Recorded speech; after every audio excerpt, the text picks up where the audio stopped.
You know how hard it is these days to find a job, right? It's looking for a single hair in a mountain of needles. You send applications, you line up under the hot sun, and all you get back is rejection.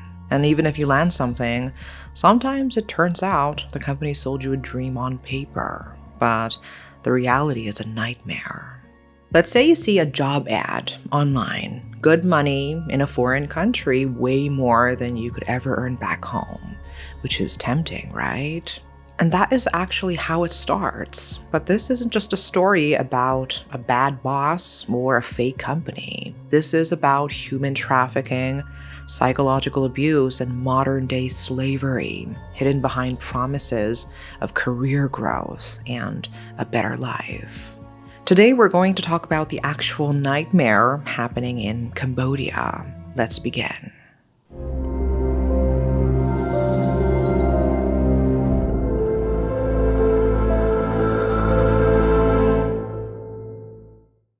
In August 2022, an anonymous man, we will call him Rendy, sat down with a journalist from BBC Indonesia.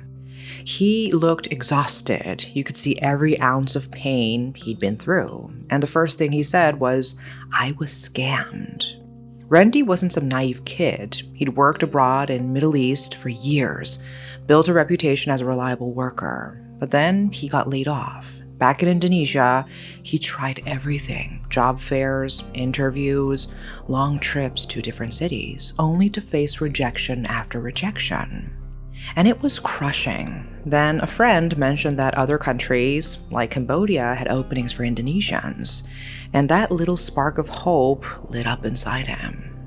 One day, scrolling through Facebook, Rendy saw an ad from a supposed headhunter. The role was customer service in Cambodia. The salary was $1,200 a month, which is about 19 million rupiah. And for him, it wasn't pocket change. That was a life-changing amount back home. And he even did the math, looked up living costs in Cambodia, thought about how much he could save and how much he could send back to his family. And it really looked like his shot.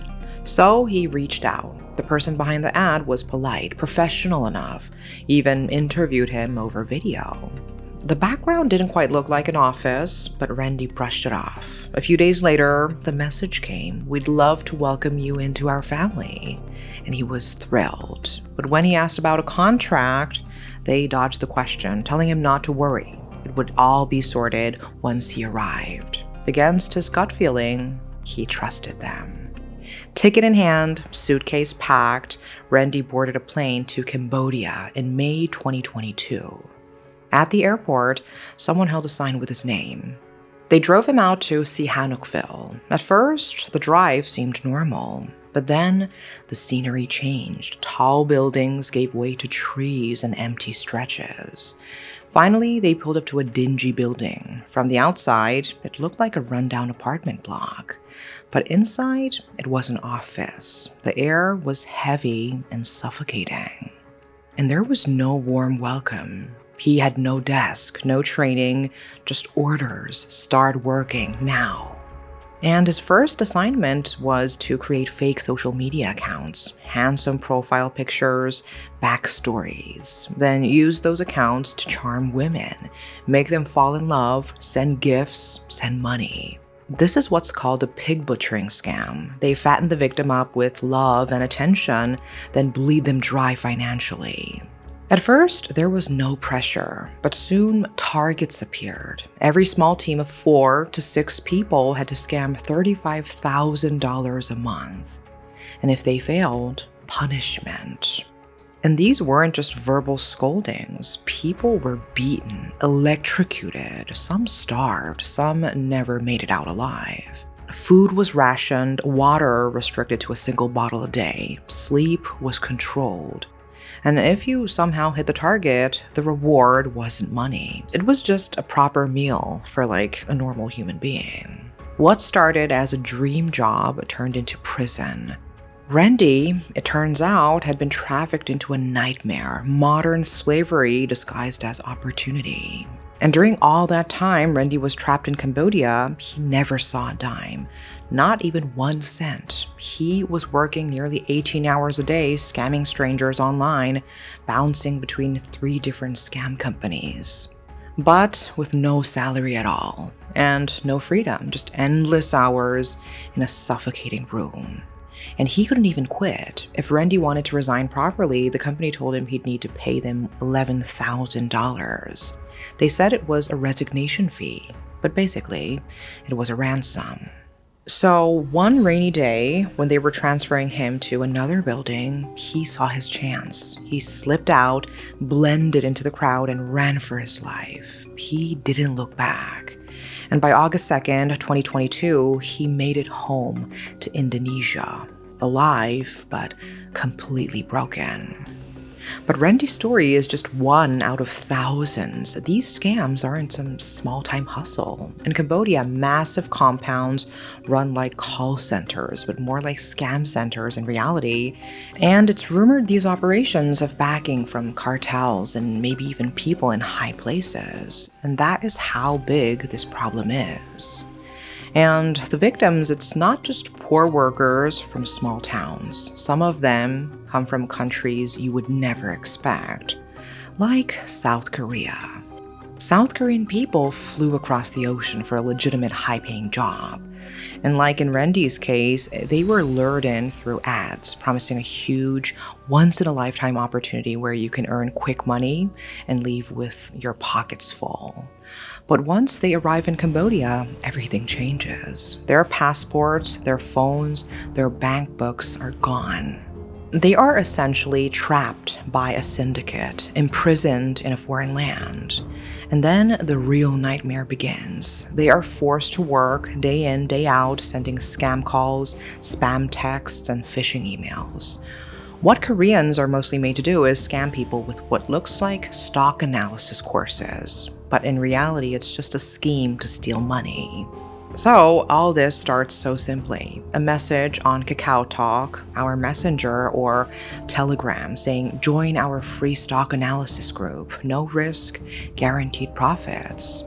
And they call it the reading room, which means stock reading. Through these normal-looking chat rooms, they reel people in with free tips, build trust, and then start charging for premium memberships. And they start layering on the lies. Little fees here and there, just an admin fee, or that's the withdrawal tax, processing charges. Victims are told, pay this tiny amount and your returns will be released. And of course, you pay it because you've already invested so much. But the finish line keeps moving. The tiny fees pile up until people are emptying bank accounts, maxing out credit cards, even sending over life insurance payouts. And then silence. The Telegram group vanishes with a single click. The expert who promised riches completely gone. The chat room full of happy investors deleted. It's like they never existed. And the victims left with nothing but shame and debt. They call this wind making, filling the chat with planted comments, fake users, manufactured hype to make newcomers think they're missing out. And now you might be thinking, well, scams like this happen everywhere. But in Cambodia, it's not just shady apartments or backroom setups. These operations run out of fortress-like compounds. I am talking high concrete walls, barbed wire, armed guards at the gates. Survivors describe them like something straight out of a dystopian film. And inside, conditions are brutal. Just like Rendy, people survived on scraps of food and barely enough water to stay alive. Hygiene wasn't something they could hope for. And if you slipped up at work or refused an order, you would be taught a lesson so harsh you would never dare slack off again. Beatings weren't just slaps and punches. They broke bones. Victims came out with cracked ribs, swollen faces, and eyes they couldn't open. And what's worse is that they used stun guns pressed against arms, legs, even necks. Survivors say it felt like their whole body was on fire. Some still hear the screams of others echoing through those halls. And there was exactly a video proof that went viral not too long ago. A clip surfaced online showing a Korean man inside one of those compounds. His hands tied, his body convulsing as electric shocks ripped through him. Guards stood around laughing, treating it like entertainment.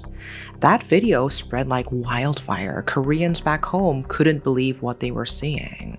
And if they weren't shocked, they were locked up. Imagine a pitch black room, no food, no water, no human contact, just the smell of mold and rot. Some people said the darkness alone drove them half insane.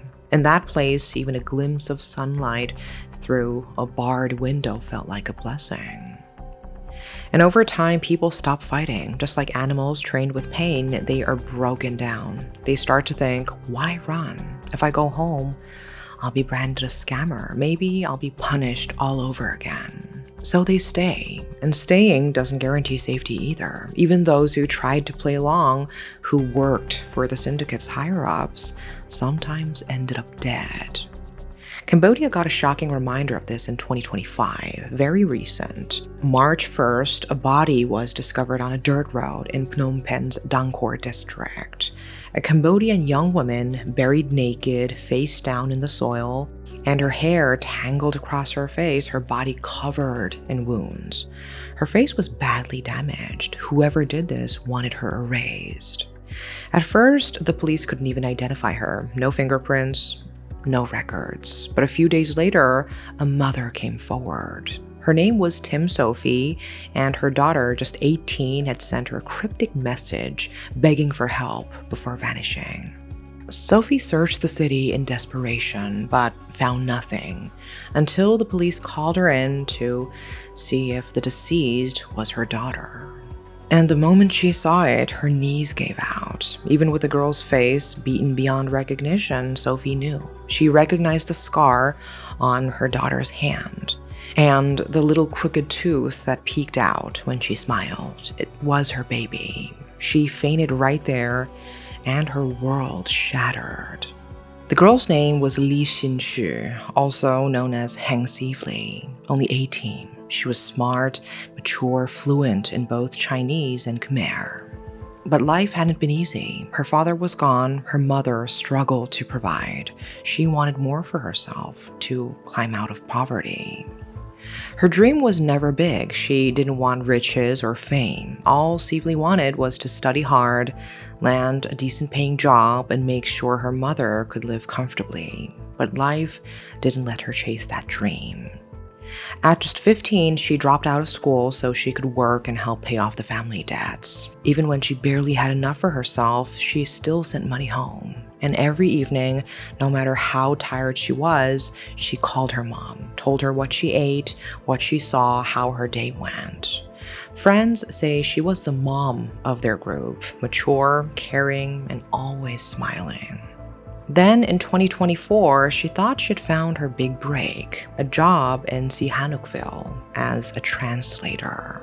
The pay sounded too good to be true, and of course, it was. Behind the shiny words, it wasn't a translation gig at all. It was an online scam company. It was there she met Ten Tong, older, charming, the kind of man who knew how to win a young girl's heart. So he became her first love, and that love blinded her. Month after month, she sent home $250 to $300, far more than a translator could ever earn. And her mother grew suspicious. Where was all that money really coming from? But Seavly brushed it off, saying everything was fine. And slowly, she drifted. The girl who once called every day stopped calling. The last message came in February 2025. She told her mother she had moved to Phnom Penh with her boyfriend and was working with Chinese associates. After that, it was all silence, except for one cryptic transfer of money and a shaky phone call. Her voice trembled like she wanted to say something, but couldn't. Her mother, Sophie, replayed that call in her head 1,000 times. When police began investigating her death, the evidence pointed straight to someone close. The way her body was hidden, the brutal attempt to destroy her face, it all screamed of premeditation.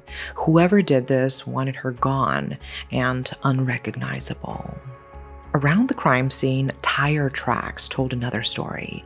Deep grooves, the kind only a heavy SUV could make. And CCTV cameras confirmed it. On February 27th, a black SUV sped in and out of the area. The plates linked back to a Chinese man. And right away, detectives connected this to Seavly's words about Chinese friends and her move into the RNF apartments, a complex rumored to be a hub for shady Chinese expats tied to scams. And then came another break. A resident recalled seeing a stranger loading a large, heavy box into a black SUV that same day. Suddenly, all the pieces clicked into place. The suspects were 3 Chinese men. At the center, Chen Cong, Seavly's own boyfriend, alongside him, a 34-year-old Li Haohao, and another associate. Police tracked them relentlessly. Soon, a SWAT team raided their Phnom Penh apartment. At first glance, it looked ordinary, just electronics scattered around. But IT investigators uncovered the truth. Those machines were tools for online scamming. And in the corners, blood traces that matched Seavly. They hauled the men into custody. Chen, the boyfriend who claimed to love her, sat in silence. When told Seavly was dead, he broke down in tears. But the police saw it for what it was: crocodile tears. He swore he would never hurt her, but his associate, Lee, cracked under pressure. Faced with the evidence, he finally admitted Seavly's death wasn't an accident. He said it was because she had seen something she wasn't supposed to see, something inside that scamming empire that made her dangerous to them, and for that, they silenced her forever. Behind Phnom Penh's glossy skyline, where families shopped and office workers hurried about, there were places the law itself seemed afraid to touch. Hidden corners where scam companies operated like untouchable kingdoms. One of those companies was run by Yang Kai-xin, the ringleader. He was cold, a ruthless man. Nothing inside his empire moved without his approval. Not the scams, not the torture, not even the killings. Yang surrounded himself with loyal helpers. There was Chen, who had fled China after being caught in another scam, and Li Haohao, his muscle, the enforcer who made sure people stayed in line. Li had a knack for dodging the police, but ironically, he would also be the first to break under interrogation. To bridge the language gap with locals, Yang hired a talented translator, and that was Seavly. She thought she'd landed a real job, but instead she found herself in the middle of a nightmare. Day after day, she translated for the scammers, and in doing so, she saw too much. She saw the beatings, the scams, the cruelty, and she didn't just see it, she wrote it all down. Names, details, even accounts of torture. Enough to ruin Yang's operation if it ever reached the police. And this made her a threat, and Yang didn't tolerate threats. Sources say Seavly pleaded with him, "Let me go or I will expose you." And that was the last line she crossed. One day before her death, Yang ordered Chen to bring her in. But it wasn't for a discussion. It was an execution order. Inside a room, Seavly was tied to a chair. Chen and Li were there, beating her until she lost consciousness. One version of the story says Yang forced her to call her mother before the end. That's why Sophie heard her daughter's trembling, frightened voice on the phone. And that was Seavly's last goodbye. She died from head trauma and asphyxiation, her life crushed by the very people she trusted. Afterward, they stripped her naked, stuffed her belongings in a sack, and drove her body to a desolate patch of land near the Aeon 3 shopping mall. They buried her shallow, face down, only 60 centimeters deep, scattering branches to cover the disturbed earth. And on March 1st, 2025, officers dug and uncovered her battered body. Her face was so disfigured that they couldn't recognize her, not until her mother confirmed it with scars and teeth. Meanwhile, Yang told his men to act normal while he slipped away toward Vietnam. But he didn't make it far. On March 5th, Vietnamese police caught him at the border. Chen and Lee had already been arrested, their apartment raided. While Lee admitted to all his crimes, Yang denied everything. Even when IT experts recovered records from his phone, messages instructing Chen and Lee to eliminate her, still he said he was innocent. On March 7th, prosecutors charged Yang, Chen, and Lee with intentional homicide under Section 200 of Cambodia's Penal Code. They handed down the maximum punishment, life imprisonment. Cambodia doesn't have the death penalty anymore, but Seavly's mother and much of the public demanded it. Protesters carried signs with her name, shouting for justice. Even Chinese and Vietnamese embassies issued statements, condemning the crime and sending condolences to her family. Now the case sits in court. The outcome seems certain: life sentences. Meanwhile, across Weibo, Chinese users demanded investigations into the dark underbelly of Cambodia, especially Sihanoukville. Infamous for being a scam haven, those scam cartels in Cambodia and across Southeast Asia had grown into empires, untouchable networks of fraud, violence, and human slavery. Labor exploitation has become one of the biggest discussions of our time. More and more survivors are speaking up, and we also hear about those who never made it back alive. If Seavly, a Cambodian girl in her own country, could be crushed like this, can you even imagine the terror of someone lured from far away? Alone in a strange land, without family, without language, with no one to call. People are demanding that governments do something, that police start moving before another innocent life is lost. But some say those in power don't even care because they might be tied into the money themselves. That unless the world is watching, these cases still get brushed off, labeled as just another murder. And once that label sticks, the story just dies, just like so many others already buried in silence. The Cambodian government has staged crackdowns, and there are raids where hundreds are arrested. But these syndicates are too powerful. They are too rich. They bribe, they pay off, they reappear somewhere else the next day. Even international agencies admit it's like fighting a hydra. Cut off one head and two more grow back. So what is left? Awareness. That is our only real defense. So if the paperwork looks sloppy, if they keep dodging your questions and say, don't worry, just come in person first, that is your red flag. If the salary looks too good to be true, if it feels like you're skipping 10 steps to suddenly get rich, that is not opportunity knocking. That is a trap. Human desire, it's powerful, it blinds us, and scammers know exactly how to use it against us. They are not just after the desperate kid looking for a job. They are targeting everyone, students, workers, even parents hoping to secure their children's future. So don't forget to ask questions, double check. That one small step could be the thing that saves someone from being swallowed alive by this machine. That is all for today. Stay safe, and I'll see you next time. Thank you.